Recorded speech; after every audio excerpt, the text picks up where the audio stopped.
Jesus. ஆமென். Number 5, எனக்கு 5வது ரொம்ப பிடிச்சிருச்சு. எல்லாருக்கும் மாஸ்ட் வஸ்திரம், ஆனா யோசேப்புக்கு மட்டும் 5 செட்டு மாஸ்ட் வஸ்திரமும் 300 சொல்லுங்களேன் 300 வெள்ளி காசு. ஸோ எதுக்குப்பா அவனுக்கு, எதுக்கு அவனுக்கு அந்த பணம் கொடுக்குறீங்க?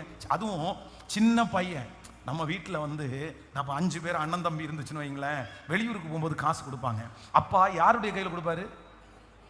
யாருடைய கையில் கொடுப்பாரு?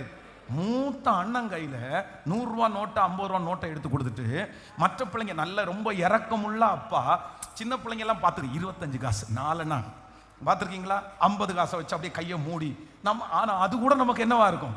ஆனால் இப்போ 12 பேர் நின்று இருக்கும் போது ஒருத்தங்க எல்லார் கையிலையும் வெறும் ட்ரெஸ்ஸை கொடுத்துட்டு இவருக்கு மட்டும், ஏன்னா அவங்க செலவு பண்ணவே தெரியாது, அவங்க கையில் எது கொடுக்குறீங்க அப்படின்னு கேட்டால் யாரும் கேட்க முடியாது. அது யோசேப்புனுடைய இஷ்டம், அது யோசேப்புனுடைய இஷ்டம். நீ தேவை. அதை நான் என்ன சொல்றேன்னா, யோசேப்பு பென்யாமீனுடைய கையில் அந்த பணத்தை கொடுக்கும்போது என்ன கொடுத்துருப்பான்னா, நீ யார்ட்டையும் வாங்காத, உனக்கு சாக்லேட் வாங்கணும்னு ஆசைப்பட்டா நீ இந்த காசில் வாங்கிக்கோ, நீ இதை வாங்கணும்னா வாங்கிக்கோ, நீ இந்த ட்ரெஸ் நீ அப்பாட்ட கேட்க வேண்டாம், அம்மாட்ட கேட்க வேண்டாம், உன் கையில் இந்த காசு இருக்கட்டும். சரி, எவ்வளோ பெரிய அந்த ஆசீர்வாதம் தான் உங்கள் தலையில் வரப்போகுது.